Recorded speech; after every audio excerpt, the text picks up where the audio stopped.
लिया कुछ नहीं है। हमारे हिंदुस्तान को गाय माता जी ने संस्कार दिए, हमारे हिंदुस्तान को गाय माता जी ने संस्कृति दी, हमारे हिंदुस्तान को गाय माता जी ने ही स्वतंत्रता भी दिलाई है। यहाँ आप इतनी आजादी से बैठ करके कथा सुन रहे हो, इसका भी श्रेय जाता है गाय माता को। अब आप कहेंगे कि गाय माता ने स्वतंत्रता कैसे दिलाई? आज तक हमने बहुत सारे स्वतंत्रता सेनानियों की जय बोली, लेकिन गाय माता की कभी जय नहीं बोली। बच्चों, आपको पता है कि हमें स्वतंत्रता भी गाय माता ने दिलाई है। आप लोगों ने कभी नाम सुना होगा मंगल पांडे का, सुना है बच्चों? मंगल पांडे कहते हैं कि अंग्रेजी फौज में काम करते थे। ध्यान से सुनना कि किस तरह से गाय माता ने हमें आजादी दिलाई। असली सूत्रधार है आजादी की कोई है तो वो गाय माता है। असली शंखनाद अगर किसी ने किया है आजादी का तो वो है गाय माता।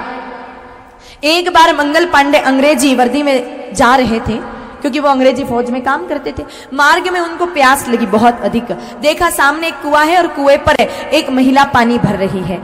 पास में गए और कहा कि मैया जी बड़ी प्यास लगी है, थोड़ा पानी पिला दो। मैया ने ऊपर से नीचे देखा, मंगल पांडे को कहा नहीं पिला सकते। कहा क्यों मैया, क्यों नहीं पिला सकते हो? मैं प्यासा सामने खड़ा, आपके पास पानी भी है, पात्र है, क्यों नहीं पिला सकते? कहा क्योंकि अगर हमने तुम्हें पानी पिलाया तो हम अपवित्र हो जाएंगे। कहा ओ माई, कैसी बातें करते हो? जाति का ब्राह्मण में अगर तूने पानी भी पिला दिया तो कैसे अपवित्र हो जाओगी? कहा भैया तुम्हारी जाति से मेरा कोई लेना देना नहीं है, लेकिन वर्दी देखकर लगता है कि अंग्रेजी फौज में काम करते हो। कहा हाँ मैया वो तो मैं करता हूँ। कहा फिर तुम जिन कारतूसों का इस्तेमाल करते हो उसमें गौ की चर्बी लगी होती है, पहले मुंह से फोड़ते हो उस कारतूस को, फिर उसको डालते हो, इस्तेमाल करते हो। तुम्हारे मुंह में गैया की चर्बी है, इसलिए अब तुम्हें पानी हम नहीं पिला सकते। जैसे ही ये बात सुनी मंगल पांडे को समझ में आ गई बात, और मेरे भाई बहन मंगल पांडे वापस गए अंग्रेजी कैंप में। वहां पर जाकर अंग्रेजी अधिकारियों को कहा कि देखो प्रभु, आपके शासन के अंतर्गत काम करते हैं, आप जो कहेंगे वो हम करेंगे, लेकिन हमारी एक शर्त है। कहा कैसी शर्त? कहा कारतूसों में गैया मैया की चर्बी हटा दो। अंग्रेज समझ गए कि ये गैया मैया की बात करने वाला कोई आ गया हिंदुस्तानी, अगर इसने अधिक चर्चा फैला दी ये गैया की तो हमारी दाल अधिक दिन तक गलने वाली नहीं है। इसीलिए मेरे भाई बहनों, अंग्रेजी अधिकारियों ने आदेश दिया कि भेज दो मंगल पांडे को जेल में। लेकिन मंगल पांडे को जेल जाना मंजूर नहीं था।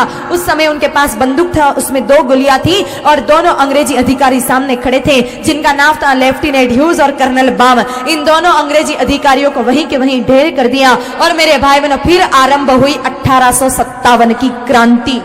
90 वर्ष तक संग्राम चला, और 15 अगस्त 1947 के दिन, 15 अगस्त 1947 के दिन हमारा भारत आजाद हो गया, हम स्वतंत्र हो गए। लेकिन मेरे भाई बहनों, हमारी गाय माता गुलाम हो गई। अच्छा होता कि ये तथाकथित स्वतंत्रता हमें मिलती ही नहीं। अच्छा होता कि वो अंग्रेज कभी हिंदुस्तान छोड़कर जाते ही नहीं। अच्छा होता कि ये गुलामी की बेड़ियां कभी हमारे हाथों से पैरों से निकलती ही नहीं। क्योंकि मेरे भाई बहनों, आज जितनी दुर्दशा हमने गाय माता की है ना, उतनी तो उन अंग्रेजों ने और मुगलों ने भी नहीं की थी। विचार करो कि आजादी से पूर्व हमारे इस हिंदुस्तान में 80 करोड़ गौवंश था, आज कट के मात्र 3.5 करोड़ बच चुका है। तो विचार करना, आजादी पाकर के हमने कुछ पाया क्या? जहां आजादी से पूर्व सिर्फ 300 कत्ल खाने को लाइसेंस दिया था 200 साल के इतिहास में उन अंग्रेजी अधिकारियों ने, और आज आजादी के 70 साल के इतिहास में 3700 और कत्ल खानों को लाइसेंस दिया गया। और आज हिंदुस्तान की भूमि पर जहां कभी दूध दही की नदियां बहती थी, उस देश में रक्त की महासागर बहे जा रहे, और 4000 कत्ल खाने आज हिंदुस्तान की इस पवित्र भूमि पर चल रहे हैं, जिनके पास लाइसेंस है। और गैर कानूनी कितने हैं कोई अता पता नहीं। बोलो, आजादी पाकर के हमने कुछ पाया क्या? जहां मेरे भाई बहनों, आजादी से पूर्व स्वतंत्रता से गाय माता विचरण करती थी, आज उसी देश में एक दिन की 80,000 गौ माताएं रोज की कट रही है। विचार करना, एक दिन की 80,000 गाय माता रोज की कटी जा रही है। तो फिर क्या पाया ऐसी स्वतंत्रता पाकर के? इससे तो अच्छा होता कि वो अंग्रेज कभी जाते ही नहीं, और इतना कबाड़ा कभी करते ही नहीं वो लोग। इतना तो विश्वास है, इतनी दुर्दशा जितनी आज हम हिंदुओं ने की है, उतनी तो वो नहीं करते। मेरे भाई बहनों, जब गाय माता को काटने के लिए ले जाया जाता है ना, कोई आसानी से एक झटके में नहीं काटा जाता है। जिस माँ ने जीवन भर दूध दिया, जिस गाय माता ने जीवन भर पंचगव्य के द्वारा हमें निरोगी बना करके रखा, उन गाय माता को जब काटने के लिए ले जाया जाता है, और काटने के लिए गाय माता कौन देते हैं? हम हिंदू लोग।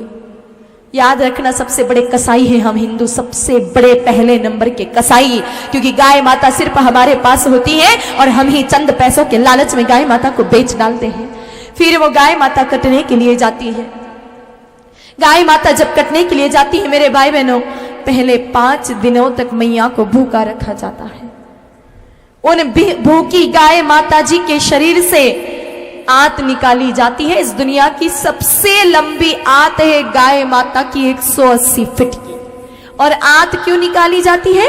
ताकि आपके बालाजी महाराज सजे, आपके गणेश जी सजे, आपकी मिठाइयां सजे। आज हमें चांदी के बरक लगी मिठाइयां ज्यादा पसंद है, हमें सिल्वर पेपर लगी हुई मिठाइयां चाहिए ताकि वो दिखने में अच्छी दिखे, इसीलिए हमें सिल्वर पेपर चाहिए। हम चांदी का चोला चढ़ाना चाहते हैं भगवान को। अभी दिवाली आ रही है, कुछ भोले प्राणी तो दिवाली के दिन लक्ष्मी माता को भी चांदी के बरक लगी हुई मिठाइयां जिमाते हैं, भोग लगाते हैं कि मैया प्रसन्न होगी। अब गाय माता की आंत से बनी हुई मिठाइयों को खाकर लक्ष्मी माता खाक प्रसन्न होंगी। और मेरे भाई बहनों, चांदी का बरक बनता आंत से ही है। गाय माता की आंत के टुकड़े करके चांदी के टुकड़ों के साथ मिला करके 16-18 घंटों तक लकड़ी के गत्तों से पीटा जाता है। उसके बाद वो चांदी का बरक बनता है। उसके बाद मेरे भाई बहनों, गाय माता को जबरदस्ती ले जाया जाता है कत्ल खाने के अंदर। गाय माता जानती है कि अंदर जाकर मेरी कोई पूजा नहीं होगी, मुझे मारा काटा पीटा जाएगा। गाय माता खुरों को रोकती है, लेकिन उन दुष्टों को कहां दया आती है मेरे भाई बहनों। पीछे से तीक्ष्ण तीक्ष्ण शूल बाण चुभोते हैं, जहां से रक्त की धार फूट पड़ती है। उसके बाद गाय माता को कत्ल खाने के अंदर ले जा करके और एक टांग बांध करके मैया जी को उल्टा लटका दिया जाता है छत पर। गाय माता जिंदा है अभी, और जिंदा गाय माता जी को छत पे लटका दिया। और मेरे भाई बहनों, बड़े बड़े शावर लगे हैं, फवारे लगे हैं, उसमें से 200 डिग्री सेल्सियस उबलती हुई वाष्प ओवर 200 सेल्सियस बॉइल्ड वाटर, इतना गर्म, इतनी गर्म वाष्प कि 1 सेकेंड भी अपना हाथ हो जाए ना उसमें तो बड़ा सा फफोला हो जाए। माताएं जानती है, रोटी फूट जाती है, कितना दर्द और कितनी जलन होती है। तो 200 डिग्री सेल्सियस उबलती हुई गर्म वाष्प गाय माता के तन पर छिड़की जाती है, ताकि गाय माता जी का जितना भी रक्त है पिघल करके मांस में आ जाए। लाल मांस अधिक मूल्य में बिकता है और सफेद मांस कम मूल्य में बिकता है। उसके बाद मेरे भाई बहनों, गले में एक कट लगाया जाता है गाय माता जी के, और वैक्यूम पावर से सारा रक्त, सारा खून निकाल दिया जाता है। और वो सारा खून कहाँ जाता है? वो सारा खून जाता है आप सब माताओं के पेट में। क्योंकि जब माताएं गर्भवती होती है ना, तब आप भैंसों का दूध पीकर शरीर तो भैंसों जैसे बना दिए, लेकिन डॉक्टर के पास जाओगे, डॉक्टर चेकअप करके कहेगा हीमोग्लोबिन की कमी है, रक्त की कमी है, खून की कमी है। फिर आपको डॉक्टर रक्तवर्धक टॉनिक देंगे, दवाई देंगे। और रक्त बढ़ाने के लिए 2 दवाइयां पहले बहुत प्रचलित थी, आज तो बहुत सारी कंपनियों की दवाइयां आ गई है मेरे भाई बहनों। उसमें 2 नाम प्रमुख हैं, डेक्सोरेंज और आर्बिटोन। ये दोनों तरह की दवाइयां जो बनती है, इनका आप किसी लेबोरेटरी में जांच करवा के देखना। ये दवाई बनती है गाय माता के रक्त में से प्लाज्मे को निकाल करके। एक तरफ गर्भवती हो और विचार करोगे कि रामकृष्ण जैसे बच्चों का जन्म हो, और दूसरी तरफ आप गाय माता के रक्त की बनी हुई दवाइयां पी रहे हो, खा रहे हो। राग माता का रक्त पी करे मेरे भाई बहनों, कोई रामकृष्ण नहीं, फिर तो रावण और कंस ही आने वाले हैं। उसके बाद मेरे भाई बहनों, गोल गोल गोल गोल एक आरा आता है और गाय माता जी के टुकड़े टुकड़े टुकड़े कर दिए जाते हैं। जो गाय माता अभी तक करुणा की, वात्सल्य की, प्रेम की, ममता की, दया की प्रतिमूर्ति थी, अब मात्र सिर्फ मांस के थपेड़ों में बच चुकी है। अब सिर्फ मांस के थपेड़े सामने हैं, और जितना अच्छा मांस है, अच्छा चर्बी है, वो सब तो एक्सपोर्ट हो जाती है विदेशों में, अरब कंट्रीज में। क्योंकि हमारी इंडियन गवर्नमेंट ने, भारत सरकार ने एग्रीमेंट कर रखा है, विदेश वालों से कह रखा है कि तुम हमें डीजल पेट्रोल दो और हम बदले में तुम्हें गाय का मांस देंगे।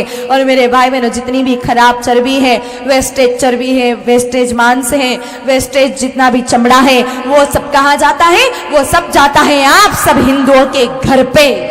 एक भी इंसान हाथ खड़ा करके ये नहीं कह सकता कि मैं शुद्ध शाकाहारी हूं, क्योंकि सबके सब मांसाहारी हो। सुबह उठने से लगाकर रात को सोने तक जितनी भी वस्तुओं का इस्तेमाल करते हो, कहीं ना कहीं गौ रक्त, गौ चर्बी का इस्तेमाल किया जाता है। सुबह उठते ही सबसे पहले टूथपेस्ट लगाते हो, आप दांतों को साफ करते हो। टूथपेस्ट में जो कैल्शियम होता है मेरे भाई बहनों, कैल्शियम बनता है गाय माता के हड्डियों के चूरे से। उसके बाद आप साबुन का इस्तेमाल करते हो, साबुन जो इस्तेमाल किया, बड़ी बड़ी कंपनियों के बड़े बड़े साबुन होते हैं, उसमें मेरे भाई बहनों गाय माता की चर्बी का इस्तेमाल किया जाता है।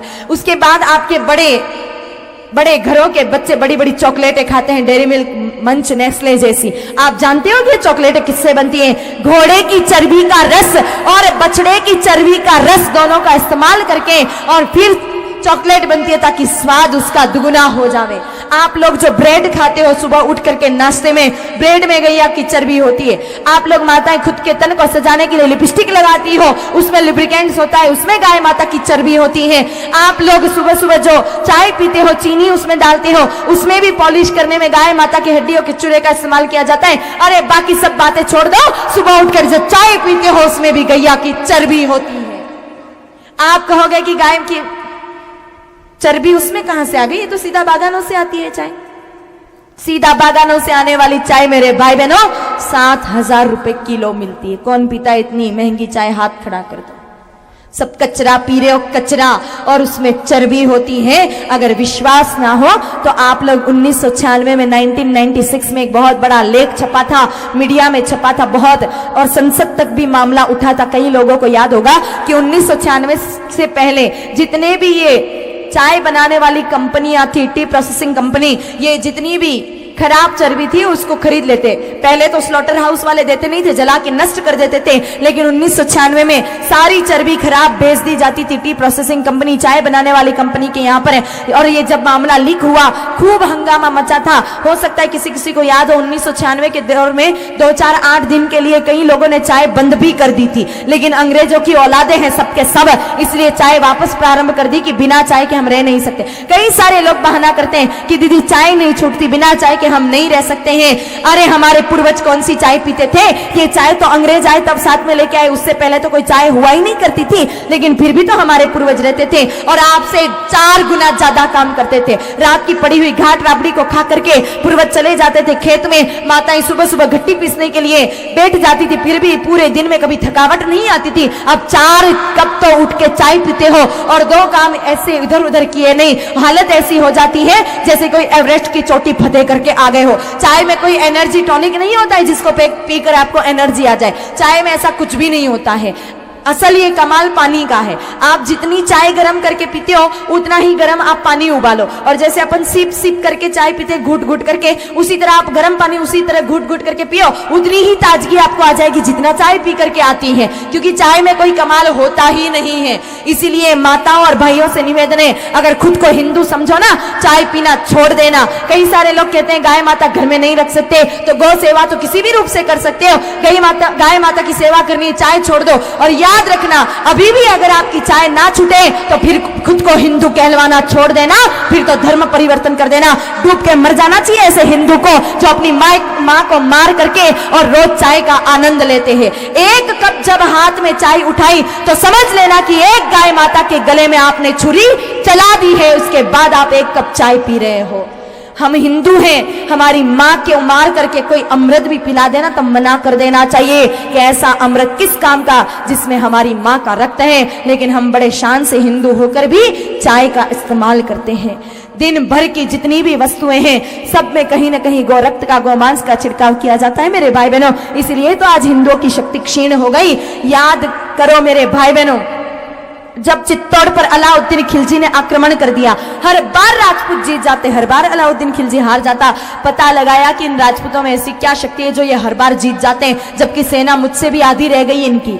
पता चला कि ये सारे राजपूत बहुत बड़े गोभक्त हैं, इनकी गोभक्ति को नष्ट कर दो, ये राजपूत अपने आप हार जाएंगे। अलाउद्दीन खिलजी को फॉर्मूला मिल गया। दूसरे दिन सब्जी वाली से मिलकर के पूरी सब्जियां जो राजपूत इस्तेमाल करते थे गोरक्त का, उसमें छिड़काव किया। जिस गौमुख कुंड में नहाते थे राजपूत, उसमें गोरक्त थोड़ा मिलवा दिया। दूसरे दिन गौमुख कुंड में राजपूत नहाए और मेरे भाई बहनों गो रक्त लगी हुई सब्जियां खाई। मेरे भाई बहनों फिर आक्रमण किया अलाउद्दीन खिलजी ने, जो राजपूत कभी हारते नहीं थे, आज हार गए। और मेरे भाई बहनों अलाउद्दीन खिलजी जीत गया। उस समय तो रानी पद्मिनी जैसी महान रानियां थी जिन्होंने 16,000 रानियों के साथ मिलकर जौहर कर दिया। आप क्या करोगी?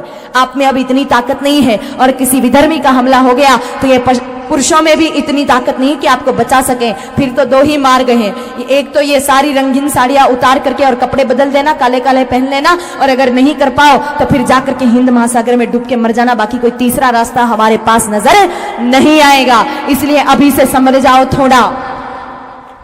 आज एक दिन की 80,000 आंकड़ा थोड़ा देखो ना, दिमाग फट जाए। अगर सच्चे हिंदुस्तानी का खून अपने रक्त में दौड़ रहा है ना, और अभी तक हम हिंदुओं का खून पानी नहीं हुआ है, तो मेरे भाई बहनों, गाय माता की ये व्यथा देख करके कोई भी इंसान विचलित हो जाए। एक दिन की 80,000 गौ माताएं रोज की काटी जा रही, लेकिन फिर भी हम हिंदुओं को कोई फर्क नहीं पड़ रहा है, क्योंकि हम खुद ही आज पापी हो चुके हैं गौ रक्त और गौ मांस का इस्तेमाल करके।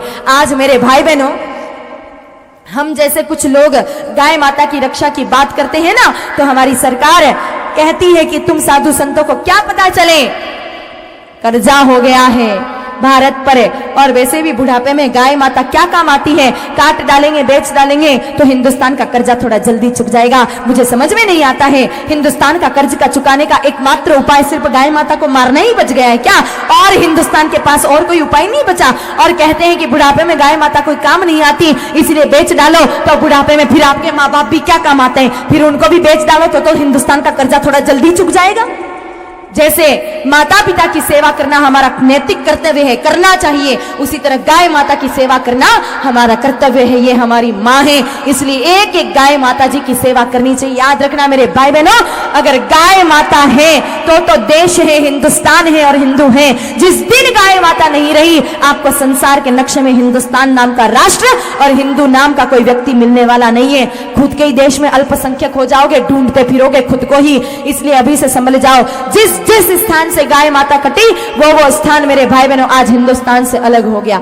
सबसे पहले सिंध प्रांत में, कश्मीर क्षेत्र में गाय माता नहीं थी, पाकिस्तान क्षेत्र में गाय माता नहीं थी, हिंदुस्तान से पाकिस्तान अलग हो गया। बांग्लादेश क्षेत्र में गाय माता नहीं थी, हिंदुस्तान से बांग्लादेश अलग हो गया। और आज कश्मीर में गाय माता नहीं है, तो वो भी हिंदुस्तान से अलग होने की कगार पर है। अगर हिंदुस्तान के ऐसे खंड खंड ना होने देना चाहो और अखंड भारत की परिकल्पना की है, तो एक एक गाय माता की सेवा तो हमें करनी ही पड़ेगी। याद रखो, आप किसी के भरोसे मत रहना। कभी ये मत कहना कि प्रशासन कुछ नहीं कर रहा है या सरकार कुछ नहीं कर रही है। हम उनके भरोसे क्यों रहे, मुझे तो ये समझ में नहीं आ रहा। अगर उनको करना है तो करें, अच्छी बात है, लेकिन नहीं भी करें तो उनके भरोसे मत रहो, क्योंकि 135 करोड़ की आबादी हिंदुस्तान की हो चुकी है। अब 35 करोड़ उन लोगों को छोड़ दो जो गाय माता को मां नहीं मानते, फिर भी 100 करोड़ तो हिंदू हैं और गाय माता 3.5 करोड़ बची है। अगर हिसाब लगा दिया जाए तो 40 लोगों के बीच में एक गाय माता आ रही है। अगर प्रत्येक हिंदू ये तय कर ले कि एक गाय माता की मैं प्रेम से, भाव से सेवा करूं, तो इतनी तो गाय माता बची ही नहीं है जितने हम हिंदू हैं। इसलिए अब हमारी मां की सेवा करना हमारा कर्तव्य है। एक एक गाय माता की कैसे भी हम सेवा करें, उनकी प्रेम से, भाव से, क्योंकि अगर अभी भी नहीं जगे ये कुंभकर्ण वाली नींद में जब हम सो रहे हैं ना, ये कुंभकर्ण वाली नींद अगर अभी भी नहीं खुली, तो जब खुलेगी उस दिन आपको कुछ भी बचने वाला नहीं मिलेगा, सब कुछ बर्बाद हो गया होगा उस समय। तो इसलिए थोड़ा थोड़ा मेरे भाई बहनों इस विषय में ध्यान दे करके और गाय माता जी की सेवा करें। देखो 5 दिनों में कथा सुन करके आप लोगों ने बड़ा आनंद लिया, मनोरंजन किया, लेकिन मैं आपके मालेगांव में कोई आपका मनोरंजन नहीं करवाने आई हूँ और नहीं कोई आपको हंसाना मेरा उद्देश्य है। हंसना होता तो किसी सर्कस में चले जाते तो बहुत अच्छे से हंस जाते आप। अगर मनोरंजन करना होता किसी नाचने वाली नचनिया को लेके आ जाते, मनोरंजन आपको बहुत अच्छे से हो जाता। हमारा उद्देश्य ना तो कोई आपको हंसाना है और ना ही आपका कोई मनोरंजन करना है। उद्देश्य मात्र मेरे भाई बहनों सिर्फ एक है कि हो गई है पीर पर्वत सी पिघलनी चाहिए, इस हिमालय से भी कोई गंगा निकलनी चाहिए। सिर्फ हंगामा खड़ा करना मेरा मकसद नहीं, चाहते हैं कि मालेगांव में भी गौ माता की सूरत बदलनी चाहिए। और मेरे भाई बहनों अगर ऐसा ना हो तो मेरा 3 घंटे तक यहाँ गला फाड़ना और 3 घंटे तक आपका समय बर्बाद करके कथा सुनना, इन दोनों का कोई लाभ नहीं रहेगा। सिर्फ कथा सुनने से कुछ नहीं होता है, बस आज से दृढ़ संकल्प लेकर के उठना। अगर सच्चे हिंदुस्तानी का रक्त आपके खून में, नसों में दौड़ रहा है, तो आज संकल्प लेकर के उठना कि किसी न किसी रूप से हम गाय माता जी की सेवा अवश्य करेंगे। घर में रखने जैसी स्थिति है, गाय माता को घर में रख सकते हैं, तो इससे बड़ा तो और कुछ हो ही नहीं सकता। याद रखना मेरे भाई बहनों, गौशाला कोई स्थायी समाधान नहीं है, ये मात्र विकल्प है। ये सिर्फ ठीक ऐसे है कि किसी 4 बेटों के होते हुए भी माँ बाप को वृद्धाश्रम में रहना पड़ रहा है। गौशाला ऐसे ही है कि 100 करोड़ हिंदुओं के होते हुए भी अगर हमारी माँ को गौशाला में रहना पड़े तो ये हमारे लिए कोई सम्मान की स्थिति वाली बात नहीं है। माँ बाप तो अपने बच्चों के घर पे ही अच्छे लगते हैं, वृद्धाश्रम में अच्छे नहीं लगते। उसी तरह गाय माता हर हिंदू के घर में अच्छी लगती है। गौशाला वैकल्पिक व्यवस्था है कि कभी बहुत सारी गाय माता एक साथ कहीं कटने जा रही है, अगर आ गए कहाँ रखें, तो एक गौशाला हो जहां पर हम उनकी तत्कालिक व्यवस्था कर सकें। बाकी सम्मान तो माँ को तब मिलेगा जब वो उनके बेटों के घर में रहे। तो अगर एक एक गाय माता रखने की आपकी सिचुएशन है, परिस्थितियां हैं, तो एक एक गाय माता घर में रखें, और अगर नहीं तो तन से, मन से, धन से किसी भी नजदीकतम गौशाला में जाकर के एक गैया मैया के गोद चले जाओ। साल भर का जितना खर्चा है, चारे का, पानी का, बाटे का, दवाई का, सब आप अपनी तरफ से दो। एक गैया मैया के गोद चले जाकर उनकी सेवा करो। तन से या मन से या धन से भगवान ने जो दिया है उससे गाय माता की सेवा तो करनी ही पड़ेगी मेरे भाई बहनों। अगर अभी भी जागृत हम नहीं हुए तो फिर बहुत अधिक देर हो जाएगी। तो आज उठने से पहले संकल्प लेकर के हम उठेंगे कि कैसे भी गाय माता की सेवा करेंगे। मेरे भाई बहनों, गाय माता की सेवा में अगर कोई व्यक्ति लग जाए, गाय माता इतना दे सकती है, हमारी झोली पड़ जाए लेकिन गाय कम पड़ जाए, लेकिन गाय माता का देना कम नहीं पड़ता है, क्योंकि ये गैया मैया कन्हैया की इष्ट है। और कन्हैया कितने बड़े दाता हैं। जब द्रौपदी जी एक छोटा सा साड़ी का टुकड़ा ला करके देखती है ना, तो कन्हैया बदले में थान के थान वापस लौटा देते हैं। सुदामा जी एक बार मुट्ठी भर चावल ला के दे देते हैं। तो मेरे भाई बहनों, कन्हैया को इतनी दया आ गई कि सुदामा जी को वापस राज्य लौटा दिया। तो ये गैया तो उनकी भी इष्ट है, ये किसी का कर्ज अपने माथे पर नहीं रखते हैं। इसलिए थोड़ा थोड़ा गाय माता जी के लिए, या तो आपके पास धन है तो धन दो, मन है तो मन से सेवा करो, तन है तो गाय माता की रक्षा भी करें, लेकिन किसी न किसी रूप से गौ माता की सेवा करनी चाहिए मेरे भाई।